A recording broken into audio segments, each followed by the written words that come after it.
This year, Ukrainians are seeing something familiar in the Christmas story. She was given birth and put in the child in the manger. There was no comfort. There was darkness, danger, uncertainty. I'm Carolyn Beeler.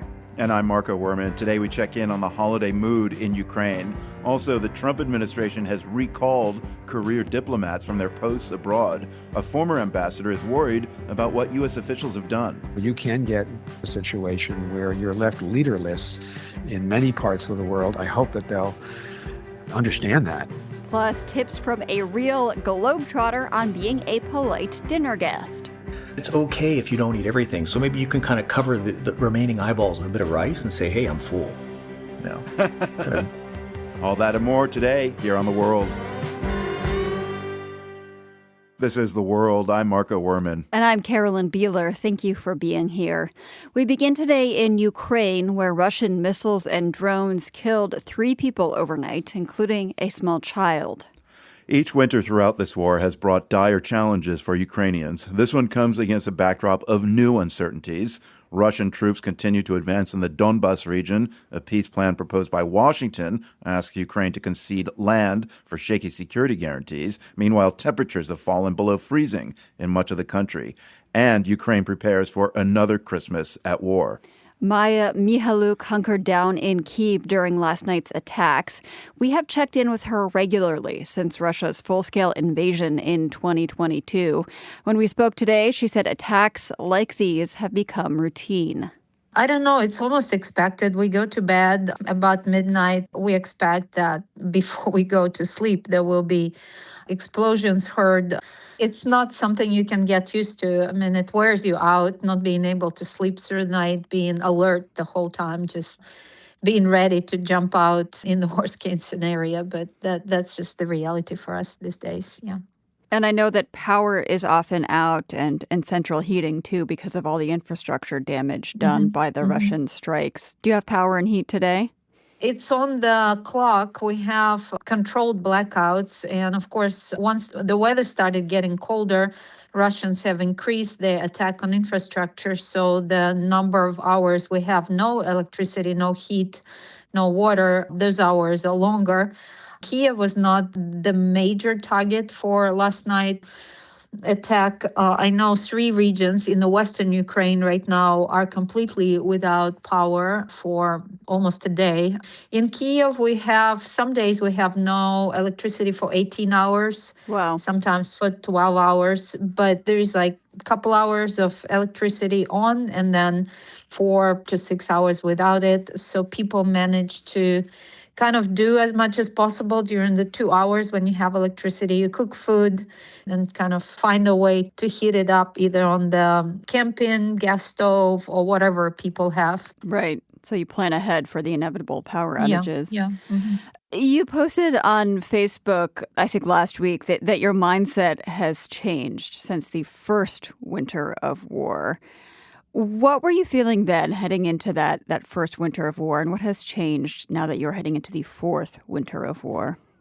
Well, I think the first winter of war was a lot of unknowns. When Russians started hitting our infrastructure, like in the end of October 2022, we didn't know if our infrastructure would hold, how long it would hold, what would it mean if they completely shut down the power. So that was, I guess, the unknown of it made it more scary in a sense.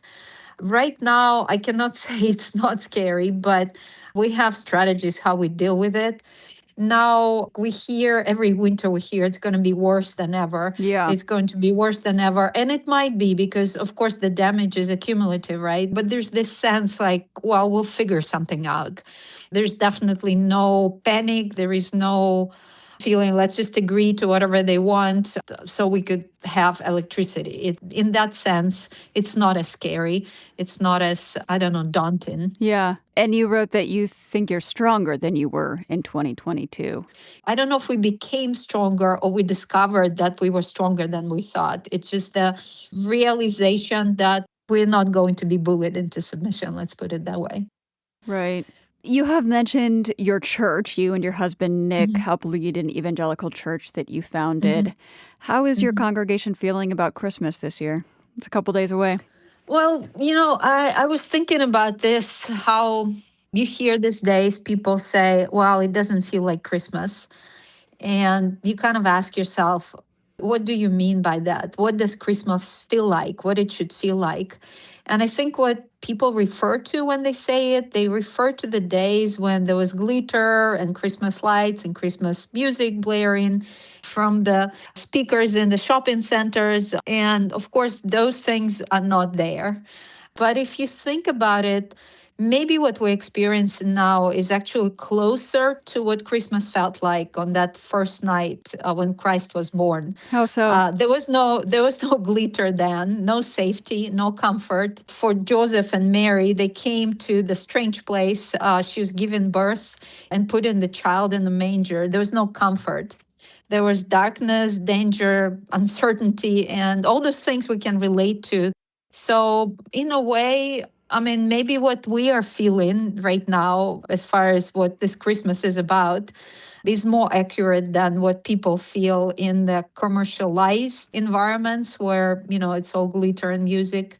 With Christ, hope entered the world quietly, in vulnerability, in the middle of the fear, and that definitely resonates with us. So I don't know, that's how we feel. There is this very, very deep hope, and there is deep joy as well, though it might sound like, how can it be, right? Like a paradox. But Yeah. you realize over these years that joy is not in the circumstances and hope is not in the circumstances.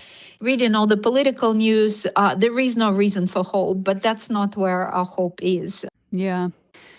How are you planning to celebrate Christmas this year? Will your family be able to all be together? My son-in-law is serving in the army right now, Mm. but thankfully he's in Kyiv and he's getting 3 days off around Christmas. So he'll come, and his side of family, his younger brother and parents will join. We've been kind of sticking together. That's the plan, a meal and gifts for kids. One of those kids is your granddaughter, Brianna, who was Yes. born Hmm. in quite harrowing circumstances at the very start of the war. So she is Hmm. almost 4 years old, right? How is she Yeah. doing? And is she able to look forward to Christmas? I'm kind of amazed how our kids here are not bothered by the darkness. Like when the blackout starts, Hmm. the lights go out and it takes us a minute to find a flashlight. There's absolutely no panic. She's just totally fine. She can help me remember where we left the flashlight. She's used to it. Yeah, she's used to it. For her, it's totally normal. The explosions, of course, she's more aware of danger of that. So she's scared of that. And of course, when her daddy was enlisted into the army, that was kind of a difficult thing. Yeah. But overall, I mean, she's a kid. She's looking forward to Christmas. We had a few weeks ago, we were in a shopping mall, and she kind of brought me to tears with one sentence. We were window shopping. We just saw a suitcase in a window of a store, and she wanted to see it. We came in, we took that down from the window. We took a look at it. I looked at the price. She wanted to buy it right away. It's the suitcase from her dreams. And then just after a few seconds of thinking, she said, "It's okay, Grandma. You can give it to me when the war is over. Mm. We can't travel right now anyway." And it just broke my heart Oh, yeah. that our kids kind of have this concept to postpone their life until the war is over. She knows that, I mean, that suitcase is kind of like, I don't know, a symbol of hope and dream.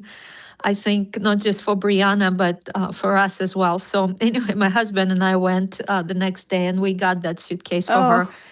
So she's getting it for Christmas. And of course, she won't be able to use it until the war is over. But anyway, that's kind of the reality for our kids. Their Yeah. lives are also on hold.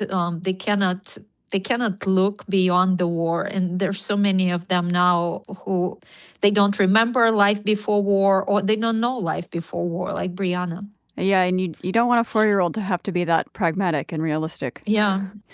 Maya, it has been so great to speak with you again and hear your strength and resilience through a whole lot. I hope you have a wonderful holiday with your family. Thank you so much. Thank you. Merry Christmas and Happy New Year to you. And to you as well. I hope Brianna loves the pink suitcase. Yeah, I'm sure she will. I hope she'll be able to use it sometime soon to travel. That was Maya Mihaluk. She is a Christian ministry leader and resident of Kyiv.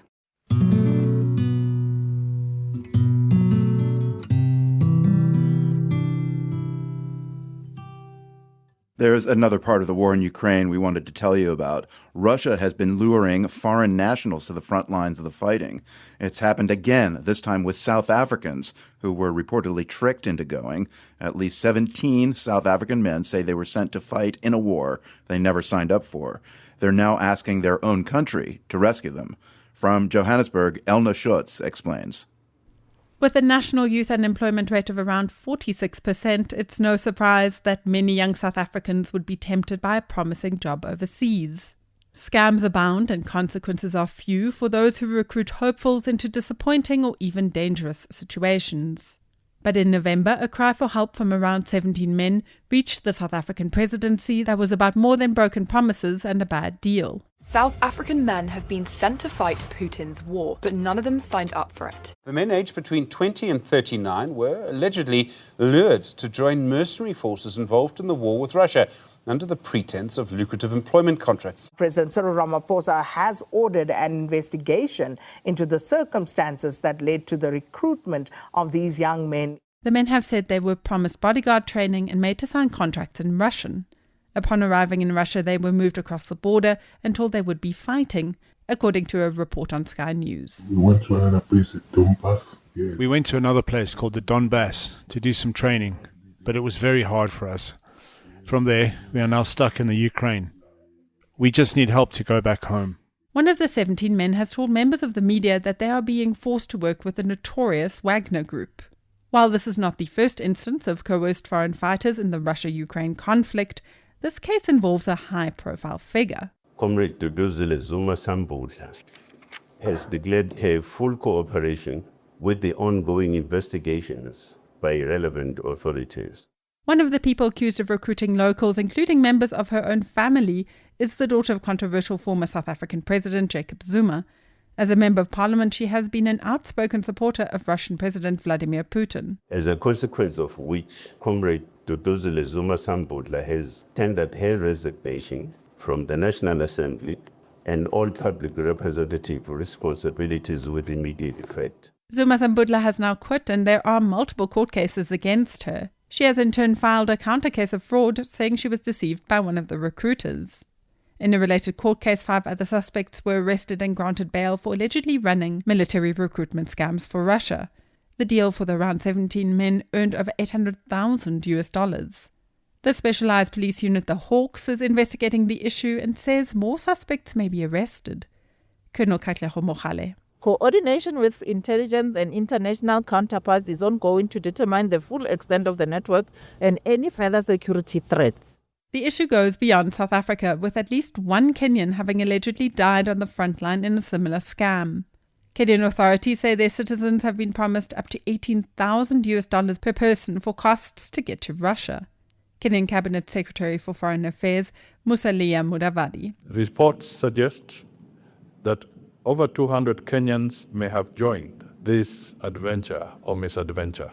Unfortunately, those who have been rescued have said they were misled about the nature of the work they were to do. Analysts say these scam recruitments may affect international sentiments and relations. Essentially, if Africans are seen to be fighting on one side of the war, it can appear as support by their countries, even if it is against their will. The South African government says discussions with Russia to return the men are underway, but delicate. For The World, I'm Elna Schutz, Johannesburg.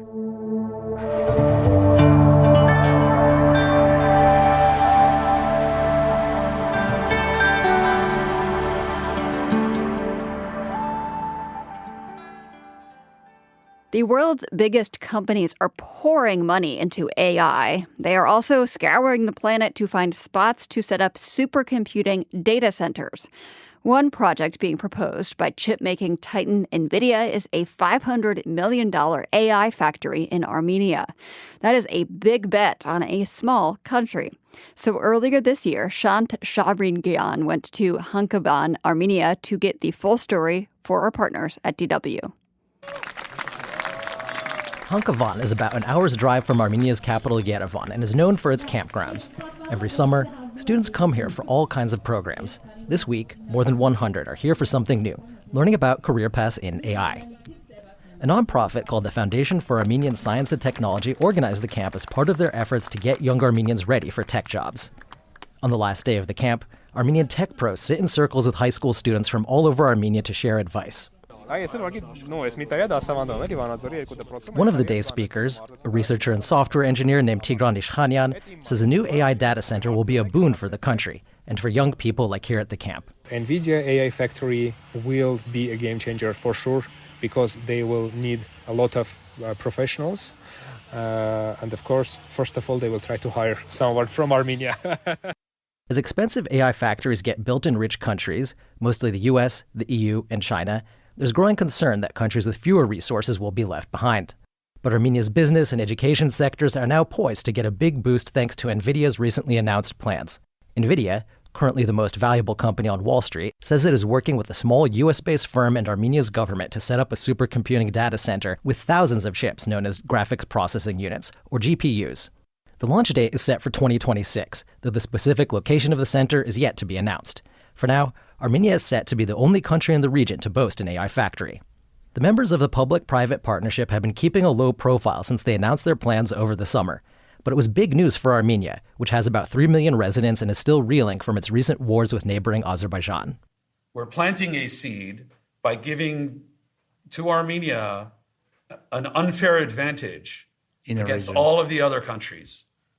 What we're building with this supercomputer isn't just another business. This is going to be a generator for basic research that will then turn into companies that will grow and become a big part of the economy and turn Armenia into a significant player in technology on the global stage. That's Rev Lebaredian, an NVIDIA executive speaking on a local podcast in June. He explains how AI factories like the one planned for Armenia actually work. Data, information comes in. What comes out of it are what we call tokens, which is a form of intelligence. So we're taking as input raw data and information, and we get intelligence out of it in the form of these tokens. And the more tokens you can produce for the same amount of energy and information, the more efficient you are, the more value you create. In other words, the factory takes in tons of data, rapidly crunches it using high-powered microchips, and puts out tokens containing condensed info for the AI to learn and respond quickly. AI chips are notorious for consuming huge amounts of electricity and requiring lots of water to stay cool. The new factory from NVIDIA will tap surplus electrical supply in Armenia, which has a nuclear power plant, to run its Blackwell GPU chips, according to Lebaredian. He himself is based in the San Francisco Bay Area, so is the head of Firebird, one of NVIDIA's key partners on the AI factory. People here in Armenia credit members of the widespread Armenian diaspora with helping to create the country's tech sector in recent years. Experts say another factor behind Armenia's tech boom is simple necessity. The country is a bit smaller than Belgium and has few natural resources, so more and more investors and educators are turning to tech. There are some 1,200 tech companies in Armenia today, and they had more than $2 billion in turnover last year, according to a recent study by local nonprofits. The figures cover a mix of homegrown businesses and local outposts of foreign firms, some of which reportedly moved here from Russia to get around Western sanctions. Okay, so welcome to Timor Center for Creative Technologies. My name is Sylvie. I'm from the communications team. Some of the future workers at NVIDIA's AI factory seem likely to come out of the after-school programs at Armenia's Tumo Center for Creative Technologies. It has taught tech skills and other lessons to thousands of 12 to 18-year-olds for over a decade. In one classroom at Tumo's huge Yerevan building, 12-year-old Robert is learning about robotics.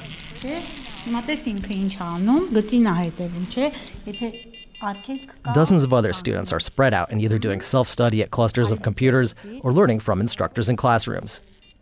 Pegor Papazian, Tumo's chief development officer, says he and other tech leaders in Armenia have been involved in conversations about bringing the AI factory to the country. We were invited by the Firebird team to pitch a couple of ideas on how we would use free computing, if it was available to us, for educational and academic research purposes. It looks like we will be able to benefit directly. TUMO has proposed projects including a study of student behavior data in order to personalize learning paths and a study focusing on Armenian architecture, according to Papazian.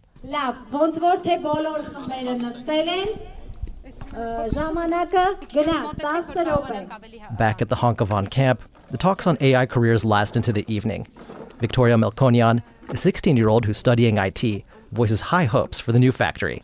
It is very surprising that they had invested such kind of big money to build servers, and I think this investment from NVIDIA to Armenia will be a great opportunity for these people to show the world that Armenia is not falling behind, but we are catching up, and we are also pushing others to go further. I'm Shant Sharagyan in Armenia. That story comes to us from the DW program Inside Europe. You can check it out wherever you get your podcasts.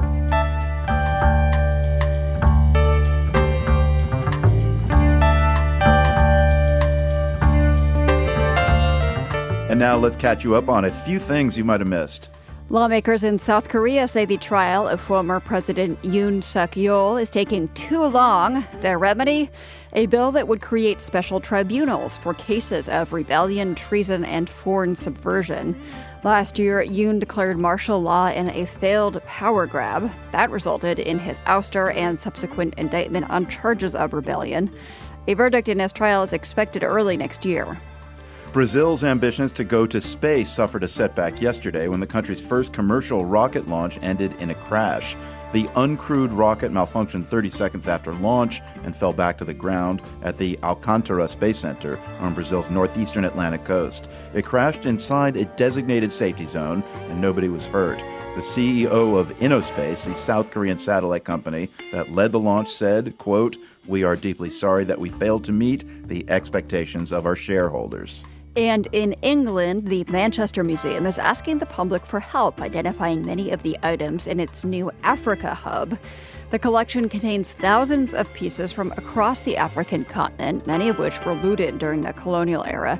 The museum doesn't have any recorded information about their origins.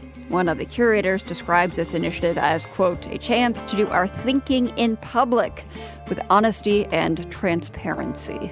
And those are a few things you might have missed.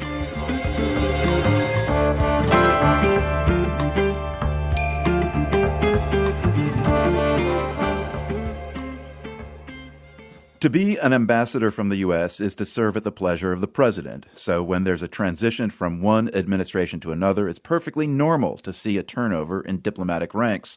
But something less typical happened this week. Nearly 30 career ambassadors and senior embassy officials were called back to Washington, not at the beginning of a presidential term, but almost 1 year in. Marco, this is an absolute travesty. That's Nick Burns. He's the former U.S. ambassador to China under the Biden administration, one of several posts he held over a 25-year career at the State Department. He is retired from the Foreign Service, which means he can speak freely about what's going on and what it means for U.S. foreign policy. There's been no list produced by the State Department as to who these people are.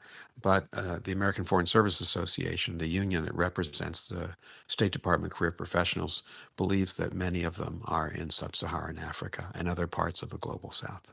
And that is a problem because we have major interests in many of these African countries, economic interests, commercial interests, certainly interests in trying to be generous in terms of HIV aid and so forth, and vaccination programs, helping people in need.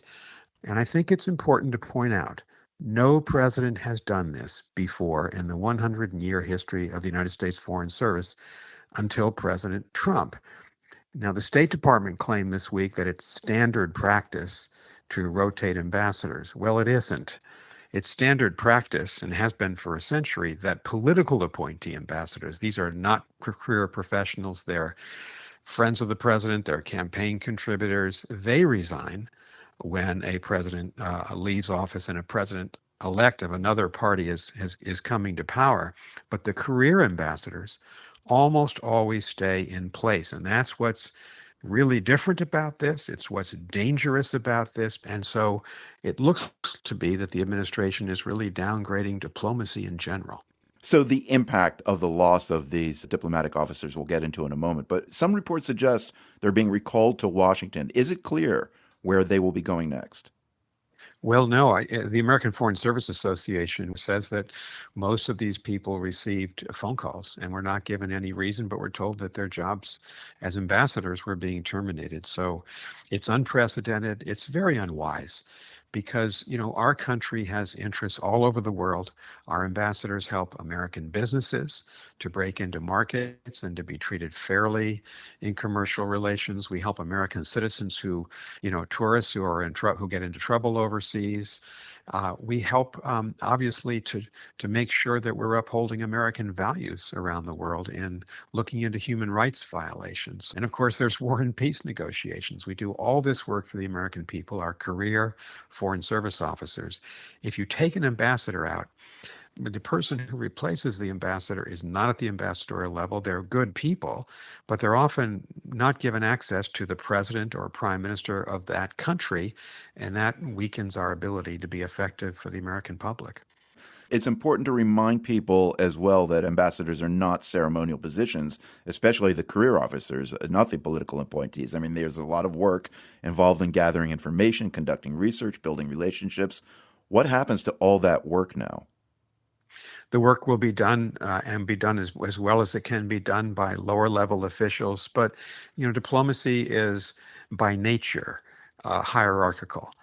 Presidents of other countries, prime ministers want to be working with an ambassador. We are a global country. We have interests all over the world. I was particularly focused over the last 4 years as ambassador to China on our competition with China around the world. China has moved ahead of us in the number of embassies it has compared to ours around the world. The Chinese don't have any tradition of political appointee ambassadors. All of their ambassadors are career diplomats. They almost always speak the language of the country to which they've been assigned. They stay in place sometimes for 5 or 6, 7 years. Our tradition is 3 to 4 years. So it is important that we bring our A game to relations, particularly with countries that are under difficult situations. You can think of the Central African Republic or Angola, where we have major interests, but you need serious people like our career diplomats who can do the work. And with these ambassador recalls, again, we're talking career diplomats, people who've spent their careers in the U.S. Foreign Service, not political appointees. And so why is that distinction important in these particular cases, especially with President Trump, who seems to be appointing a lot of political appointees? Since President Kennedy's time in office more than 60 years ago, every president has adhered to a rough percentage of 70% U.S. career ambassadors in the world and about 30% political appointee ambassadors. I haven't seen the latest figures, but there's no question that President Trump is at variance with that tradition. And here's why it's important. Our career ambassadors are truly nonpartisan. They serve both parties, and you take it for granted, we do, when we join the American Foreign Service, that we're there to serve the American people. We're there to give the same level of commitment and energy and hard work to each president, regardless of the party of that president. And what President Trump is doing is politicizing, unfortunately, a nonpartisan civil service and foreign service that's so important for the functioning of our democracy. Does it tell us that political appointees do a lesser job than the career diplomats? I've worked with some outstanding political appointee ambassadors, and I do not mean at all to denigrate someone who's willing to give up, their jobs and move overseas. It can be a very tough assignment and sometimes very dangerous in an age of terrorism. And I can think of Ambassador Craig Stapleton, who was President George W. Bush's ambassador to Paris, as well as to Prague. Outstanding. Ambassador Cliff Sobel, another Republican who served for President George W. Bush in the Netherlands and then in Brazil. And so we do get outstanding people to, in essence, volunteer 3 or 4 years of their life. But in the main, We train people across an entire career in the U.S. Foreign Service and the State Department to serve in the most difficult places and also places of great importance. And as a country, I think a better percentage would be, say, 90% of our ambassadors should be career and 10% should be political. And so President Trump has turned that on its head. And you don't see in President Trump's administration that career officials are playing the role that they served in President H.W. Bush's administration, President George W. Bush's, or any of the Democratic presidents of the last 30 or 40 years. And I'm curious, Ambassador, how is what we're seeing now with this new round of recalls different from what happened under President Trump's first term? It is different. President Trump, under his first term, did not have a mass firing of career ambassadors. And this does coincide with what's happened to the Foreign Service over the past year since the Trump administration came into office. Well more than 1,300 American employees, American career employees of the State Department were summarily fired in August. And we're a very small service in the State Department. While the military, active duty, and reserved is well more than 2.5 million people, the State Department, in terms of our frontline diplomats, is 15,000 or so. And so when you cut more than 1,000, in this case 1,300 civil servants and foreign service officers, you do real harm to the ability of our government to be well functioning. I also wonder what's happening as we come to the end of year one of Trump's second term with ambassadorships that still need confirmation. What do you know? Well, President Trump has not nominated too many ambassadorships. So there are vacancies all over the world, and I think a historic number of vacancies right now. And so I hope very much that the President, Secretary Rubio, will be able to nominate people, because, you can achieve a situation or have a situation where you're left leaderless in many parts of the world, in major regions that are important to us. I hope that they'll understand that. Vacancies are not abnormal, though, right? I mean, there were significant ones under the Biden White House.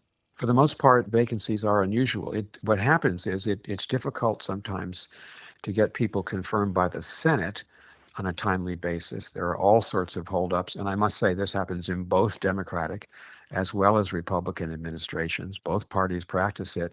So that really has been the holdup, the Senate confirmation process, more than anything else in the last several decades. It is highly unusual. In fact, it's unprecedented that any president would go out and fire 30 of his ambassadors in one stroke. What do you think this means for young people who are considering a career in the Foreign Service, working with other countries in a bilateral way? I mean, how do you encourage this work when you see careers just suddenly left in the lurch or ended? It's become very difficult. Since I left China in January, I've rejoined the Harvard Kennedy School faculty, and I teach a lot of young Americans who really do want to go into the federal government, whether it's the military or the Treasury Department or the State Department. And it's a very hard sell right now, because they understand what's happening. The positions are being cut. It's never been a worse time to be a public servant. USAID, the U.S. Agency for International Development, was completely dismantled in February. 10,000 people fired in a couple of weeks' time. And so our students who are civic-minded, they want to help the United States, they're patriotic, they're Republicans and Democrats, they come from all over the country, don't see, many of them, a future, at least during the Trump administration, of a type of public service that they've been dreaming about. It has been reported that the recalled ambassadors will have desk jobs in Washington and are expected back at some point next month. Once that happens, what will you be watching for in this diplomacy space? I'll be watching to see if President Trump nominates career diplomats to serve in these very difficult positions overseas. If he doesn't fill the positions, then the United States is going to be weakened. If he fills all these positions with political appointees, like-minded to him, people who are not nonpartisan, that's going to tell me, and it should tell the rest of the country, that the Foreign Service of the United States has been politicized, that the role of career diplomats is being downgraded, and the country will suffer. Our career diplomats have a level of expertise and experience that, in the main, most political appointees cannot hope to replicate. Nick Burns was a Foreign Service officer for more than 25 years. His last post was ambassador to China under President Biden. He's now a professor of diplomacy and international relations at Harvard's Kennedy School of Government.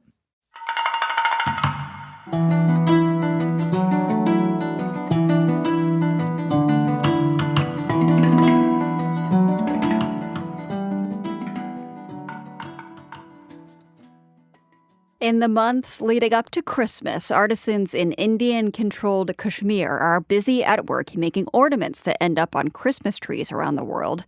They labor in home-based workshops using a traditional papier-mâché technique. Typically, they have to hustle to meet demand. But this year, because of U.S. tariffs, things are different. Saeed Sharia reports from Srinagar.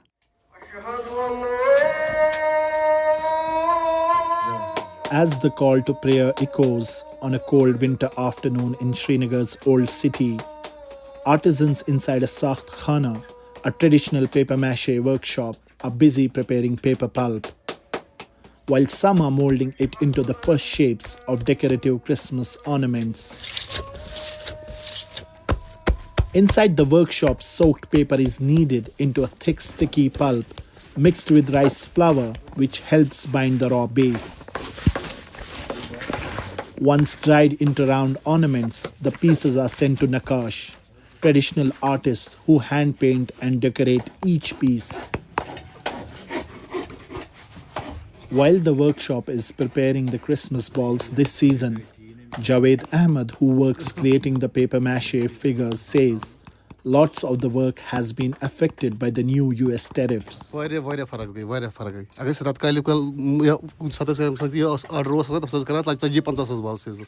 has been a huge difference, a very big drop, he says. Earlier, we used to receive many orders. We would make 40 to 50,000 Christmas bubbles each season. Now it's only 4 or 5,000. New tariffs imposed by the United States on Indian imports under the Trump administration have sharply reduced exports, particularly to the US, once the largest market for Kashmir's papier-mâché Christmas decorations. A few streets away, Muhammad Shafi Baba, third-generation artisan, rinses his brushes before beginning work. He has spent decades hand-painting Kashmiri papier-mâché, giving each Christmas ornament its unique signature look. He says it's unfortunate and shouldn't have happened, speaking about the new tariffs. So gay varya bad qismati. Kyazi cheez bano drog human bicharan te gachi su drogui tam mujub shu mumkin yat per pay asar pat sodui katha chi. Because the ornaments have become expensive and that will affect the buyers, he says. It's simple, when things get expensive, people won't buy and that will affect our work. Hussain Baba is a young exporter and son of artisan Muhammad Shafi Baba.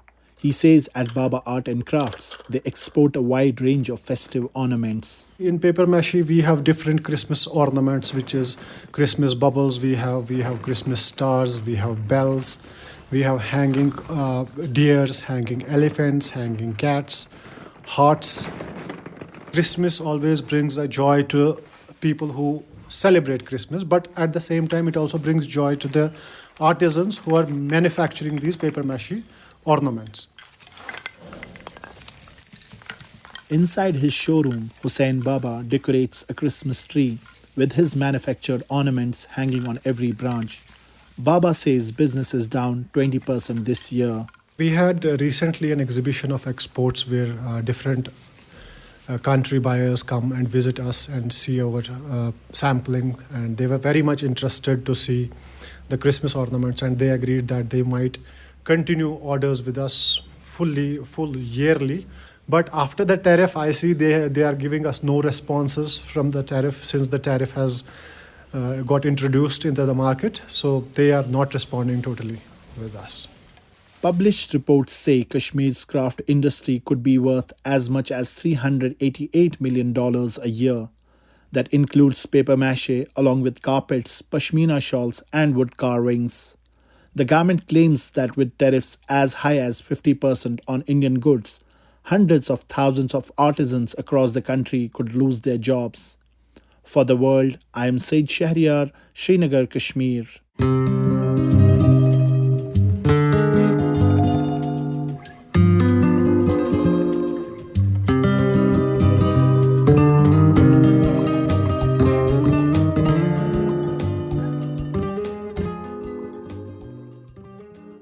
For international travelers, what you eat is one of the most visceral aspects of the journey.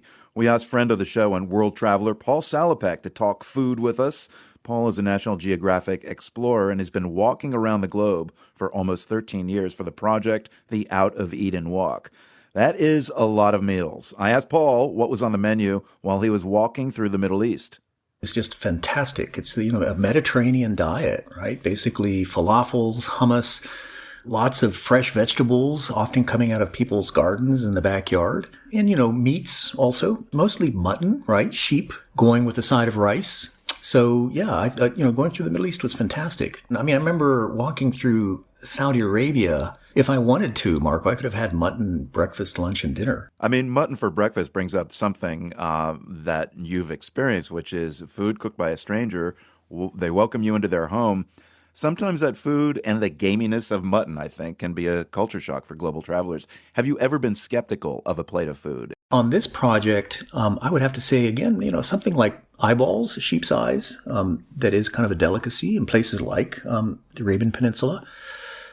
It takes a little getting used to kind of chew into that kind of gelatinous orb. Yeah. Just describe the moment where it was handed to you on a plate, those sheep's eyes, and, like your diplomacy of doing it, eating it. I don't know, it's probably the same thing you do. It's a gift. And as you say, you can't really turn it away. It can be an offense, right? This is kind of the delicacy of the house. In this case, it was in a seaside community on the Red Sea in Saudi Arabia. And this guy had kind of pulled out all the stops to have a big dinner. And, these eyeballs kind of staring up at you from the plate, right? So you just have to kind of I closed my own eyes and kind of, gave it a few, symbolic chews and swallowed. And then, the other thing about hospitality, some of it is so much, including China, just volumes of food, that it's okay if you don't eat everything. So maybe you can kind of cover the remaining eyeballs with a bit of rice and say, hey, I'm full. Kind of geographically moving things around the plate. What about the other way around? Are there things that you were really glad to have not had to have tasted or eaten? It's people who know me, my friends and family. They laugh at my palate. I pretty much eat everything that is put on my plate. So no, I've kind of eaten everything. One other maybe challenging cuisine for me, and don't get me wrong, it's lovely in its own right. But again, I'm not judging. There's question of repetition, right? This is kind of a factor of like how many times over. You eat pizza. You start losing your taste for pizza, or whatever your favorite kind of comfort food is. In Central Asia, again, it is mutton. It's kind of like boiled mutton, which can be, pretty tough. In some cases, might even bounce off the plate, with a side of very thick kind of gelatinous noodles. And yeah, a few times that's perfectly fine. But Marco, it took me 2.5 years to walk through Central Asia. By then, I was ready for a little bit of a change of cuisine. Have you picked up any culinary skills along the way, things you'd like to reproduce? God, this is such an embarrassing interview because, my cooking skills, kind of the apex is throwing a can of beans in the campfire, and when it explodes, it's ready. So no, the short answer is sort of no. I mean, I can make a basic omelet, right? But I do raise my hand in self-defense in my own kind of pathetic way by saying I don't have too many cooking utensils, right? I carry a rucksack. It has maybe, 8 to 11 items in it. And cooking materials are not really that big of a priority, right? If I can get a little bag of chilies, or chili flakes, or chili peppers, because I grew up in Mexico, so I like spice. I'll go for it, but otherwise, no. Your mention of Mexico there. In a year or so from now, you'll be back there. What flavors or ingredients do you miss when you're away from that part of the world? It's the street food. And it's, one of these societies where people eat outside in the communal setting of a common space. It could be the local mercado. It could be comida callejera. It could be something, just in the park where somebody set up like a tacos al pastor, something that's just delicious, and you eat standing up. I mean, that's what I'm really looking forward to. I grew up with that. That's the food, the comfort food of my childhood. Yeah, I mean, the street food of Mexico, I totally get that. What about particular foods that you find yourself craving? And how do you satisfy that need when you don't have access to those special things? You basically endure. because, again, walking, maybe it's just part of this aesthetic discipline of walking. It stirs the imagination. You can yearn for something. You basically just wait for the next meal and count yourself lucky for it, whatever it is. Is there one thing that you've eaten from the road that somehow captures this whole journey so far for you? I would say, in highly, highly developed, post-industrial economies, the common comfort food is prepackaged and pre-prepared, right? You stop in at a fast food joint. The big gift of this journey, part of the reason I'm still healthy and still going, is because I've walked through places where the food that was on my plate was probably grown locally. Everything has to be eaten quickly before it spoils. And so I was able to kind of take in nutritious food that was pretty much freshly grown in the ground, or coming out of animal protein that was kind of local. And that's been a huge gift. It makes me wonder when the project's over, what am I going to do? If I settle into a city, I can't, raise chickens in my backyard. So, That's a really refreshing story to tell. A really refreshing story to hear. National Geographic explorer Paul Salopek has been tracing the path of human migration on his Out of Eden walk. Paul, don't stare at the sheep eyeballs, and bon appetit. Thank you so much. Appreciate that, Marco. You can see photos and videos online from throughout Paul's journey. That's outofelenwalk.nationalgeographic.org.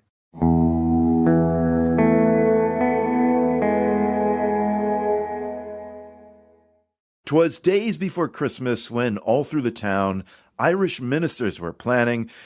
Yeah, that's all I got. Let me turn it over to Irish parliamentarian Aisling Dempsey. On behalf of all the parents and the children across Ireland, we have had lots Dempsey stood before Ireland's parliament to request that the country's airspace be opened for Santa for all Irish kids, and especially hers, Liam and Hannah. Ireland's head of government, Micheál Martin, honoured that request. Santa has complete clearance in Irish airspace on that critical timeline, and I think Liam and Hannah can rest assured that he will arrive on time and with an abundance of toys and so forth. An abundance of toys and so forth. This is an annual tradition in the Irish Parliament, a very authoritative assurance of St. Nick's arrival, presents and all. The World is produced by GBH and PRX, broadcasting weekdays from the Nan and Bill Harris studio in Boston and from the Department of Communication at UC San Diego. I'm Marco Werman. And I'm Carolyn Beeler. Join us again tomorrow. The World is supported by the Carnegie Corporation of New York, working to reduce political polarization through philanthropic support for education, democracy, and peace. More information at carnegie.org. By the John D. and Catherine T. MacArthur Foundation, committed to building a more just, verdant, and peaceful world. macfound.org. And by FJC, a foundation of philanthropic funds serving the nonprofit sector with donor-advised funds, fiscal sponsorship, bridge lending, and more. FJC.org. The World's theme music is composed by Ned Porter. The World is a co-production of GBH Boston and PRX. More information at theworld.org.